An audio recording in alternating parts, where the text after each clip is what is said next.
Hola a todos. Hoy os traigo un análisis de un libro fundacional dentro de la ciencia ficción y el subgénero de los mutantes o humanos evolucionados. Esta historia es Juan Raro, de Olaf Stapledon, una historia publicada por primera vez en 1935, pero que presenta una historia que sigue resultando muy actual, muy humana, lúcida y atrevida a pesar de sus muchos años.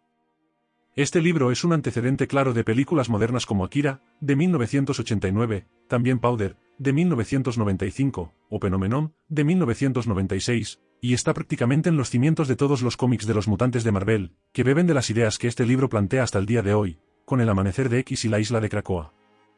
También ha influido en muchas otras historias, como en la novela de los cuclillos de Midwich, que aunque parte de otra premisa, está protagonizada por unos niños que tienen el mismo aspecto y características que Juan, y también de sus adaptaciones, la conocida película de El pueblo de los malditos.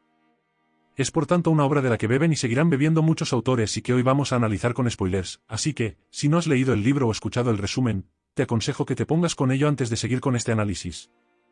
Comencemos, como siempre, con los personajes. Juan Wainwright, John Wainwright en el original, o Jonah, es el protagonista de la historia. El libro es en la práctica una biografía de su vida. El autor expone en el primer capítulo los hechos más fundamentales de su vida y de sus obras, por lo que desde el comienzo sabemos que su vida fue corta pero intensa.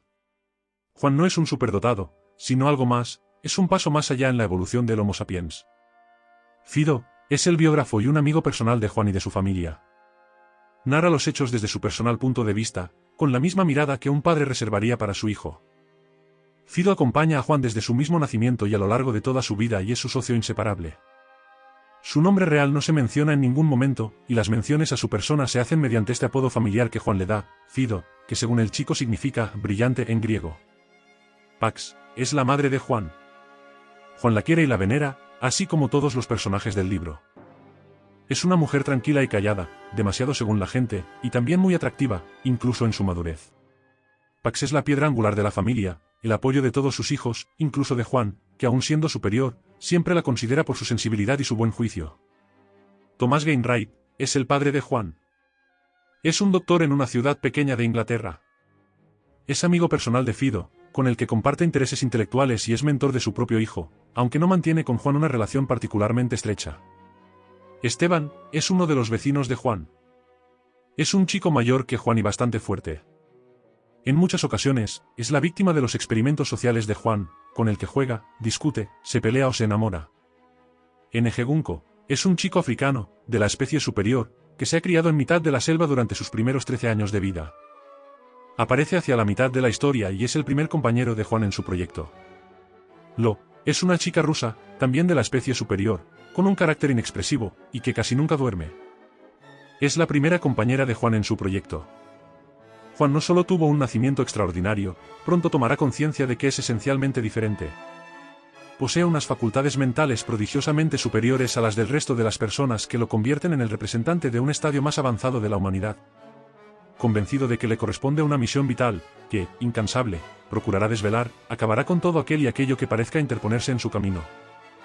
Olaf Stapledon es un autor injustamente olvidado por el gran público, si lo comparamos con otros contemporáneos suyos como Aldous Huxley o George Orwell, pero para quien no lo conozca es un hombre cuyas obras inspiraron e influenciaron a muchos otros autores e incluso científicos de la segunda mitad del siglo XX. Carl Sagan, por ejemplo, reconoció que Hacedor de estrellas le voló la cabeza. El concepto de la esfera de Dyson fue extraído, por Freeman Dyson, también de la novela Hacedor de estrellas. Arthur C. Clarke siempre hizo gala de su influencia, así como Brian Aldiss o Ursula Le Guin. Stapledon fue un académico, que estudió historia moderna en Oxford. Escribió muchos ensayos sobre historia y filosofía, pero en la última etapa de su vida, también dedicó sus pensamientos a las historias de ficción que hoy tomaríamos por historias de género de ciencia ficción, aunque por entonces ese género estaba mal visto. Vivió la Primera Guerra Mundial, donde condujo ambulancias puesto que fue objetor de conciencia. Stapledon era un hombre centrado de firmes convicciones, crítico con la sociedad de su tiempo, y con una faceta humanista y espiritual muy marcada. Juan Raro fue su segunda gran obra, tras el libro titulado La primera y la última humanidad, y 2 años antes de publicar su obra más conocida, Hacedor de estrellas, que es una explosión de imaginación pocas veces vista antes o después. Esta historia podría calificarse como de ciencia ficción, aunque no contenga conceptos tecnológicos de innovación ni mucha ciencia, pero se adentra en ramas de la ciencia como la evolución de las especies, el desarrollo mental y espiritual de las personas, y ofrece una visión del mundo particular y más bien filosófica. Quizás sería más correcto calificar esta obra de ficción filosófica. La obra tiene un estilo elegante, pero algo recargado. Cierta cantidad de descripciones y redundancias la pueden hacer parecer ligeramente farragosa, pero no tanto como para sacarte de la lectura. La repetición constante de la apariencia y de las edades, por ejemplo, es demasiado constante y reiterativa. Me parece a mí que en estilo es digna hija de su tiempo. Al hacer el resumen me he encontrado con una cantidad monumental de adverbios, tantos que llegó a molestarme. El estilo me ha recordado un poco a la narrativa de Lovecraft, aunque no es tan cargante en lo que se refiere a los adjetivos ni a los circunloquios, y, sin duda, Stapledon tiene muchísimo más oído para los diálogos que el de Pravedens. Lo que quiero decir con todo esto, es que la narrativa se siente pasada de moda, pero no por ello se convierte en ilegible. La frecuencia de las frases subordinadas, los signos de puntuación, especialmente las comas, y la abundancia de adverbios, se han vuelto menos frecuentes en la narrativa actual. En mi opinión, la obra no da muchos rodeos, va más o menos al grano, aunque en algunas partes eso dependerá del interés particular de cada lector. No existe una construcción simbólica clara en esta obra, y es una pena, porque podría haberla hecho trascender mucho más de haberla tenido.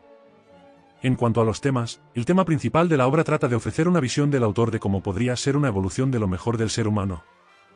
La forma de abordar este tema, desde una inteligencia superior y más lúcida, conduce al autor a plantear críticas hacia la especie, sus objetivos, sus características y su comportamiento.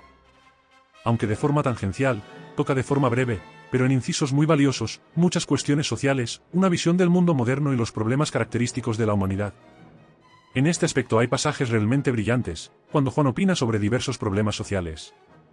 En estos pasajes, la mayoría de ellos incluidos en el capítulo 10, el autor, en boca de Juan, nos ofrece su opinión sobre cómo ve el mundo. Un ejemplo. Primero deberías comprender la necesidad universal de odiar algo, con razón o sin ella, descargar nuestro propio mal y luego destruirlo. Los espíritus enfermizos necesitan de ese odio. Odian así a sus vecinos, sus mujeres, sus maridos, sus hijos o sus padres. Pero se exaltan sobre todo odiando a los extranjeros. Al fin y al cabo, una nación es, principalmente, una sociedad fundada para odiar a los extranjeros, una especie de club del odio.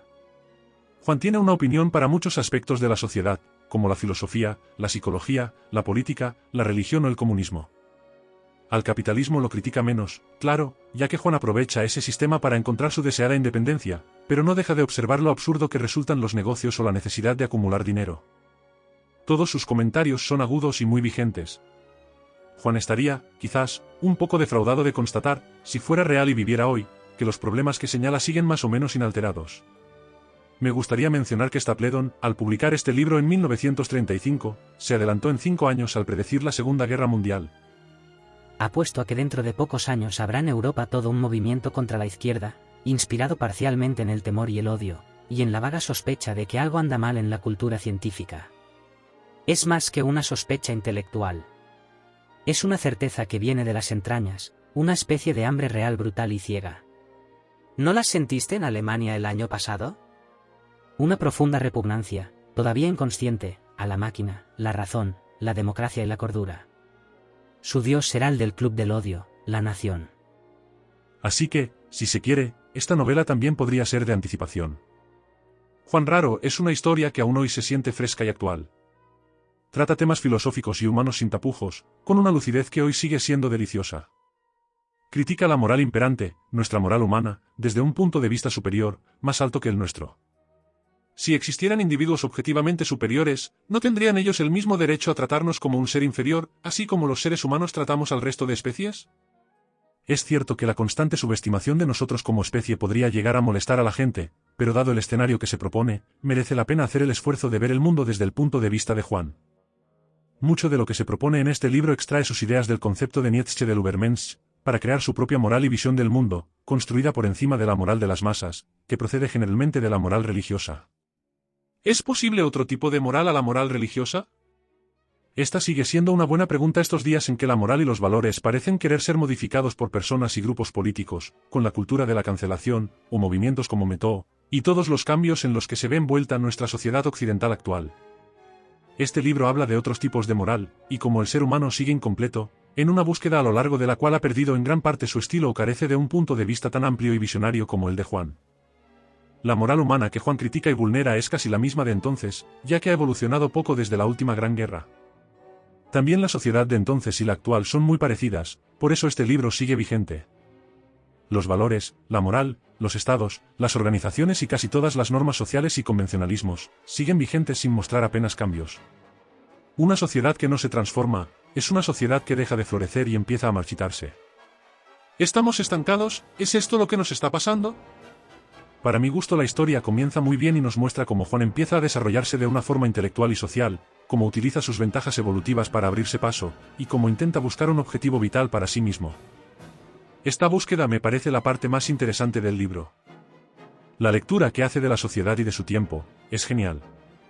Una vez hace su retiro espiritual, las cosas empiezan a volverse un poco menos interesantes, quizás más predecibles, y hacia el final la historia podría llegar a ser decepcionante, aunque el viaje siga mereciendo mucho la pena.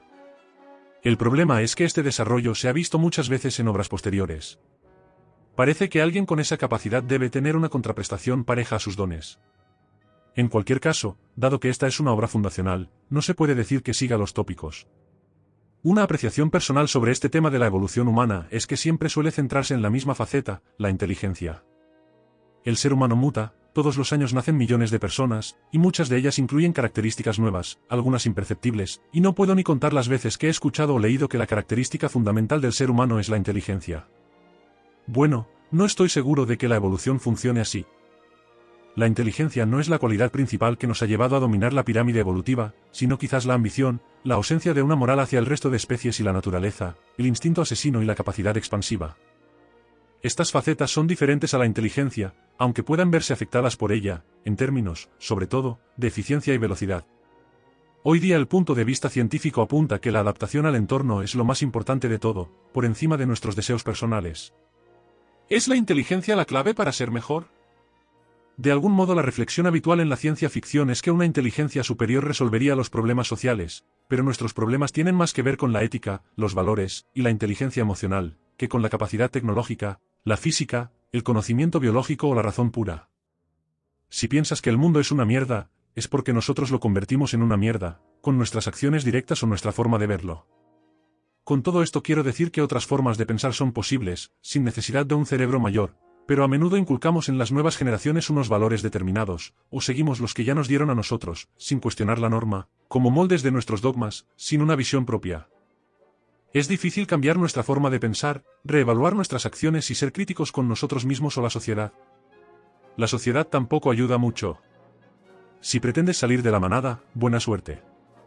Si pretendes no alinearte, te convertirás en el enemigo de todos. Si te rebelas ante los valores sociales imperantes, prepara el paraguas. Toda esta reflexión no quita que al escritor le interesara hablar de la inteligencia, porque es una faceta evolutiva emocionante. Una mayor capacidad pulmonar, o tener 6 dedos en los pies, no tendría el mismo recorrido narrativo. Así que todo esto no es tanto una crítica como una reflexión que emana de la obra. Y, a todo esto, esta es una gran obra para hacerte reflexionar y pensar. Conmigo lo ha conseguido. La pretensión del autor de poder describir cómo un ser superior vería el mundo, es disculpable cuando consigue hacerte reflexionar sobre tantas cosas como hace Stapledon. Mis dieces. Si te gustó este análisis, considera dejar un buen like y suscribirte para más contenido. Estaré publicando más resúmenes y análisis sobre cómics, relatos, libros o películas cada pocos días, así que permanece atento y sígueme en redes sociales para mantener el contacto. ¿Disfruta de la vida y del arte? Nos vemos pronto.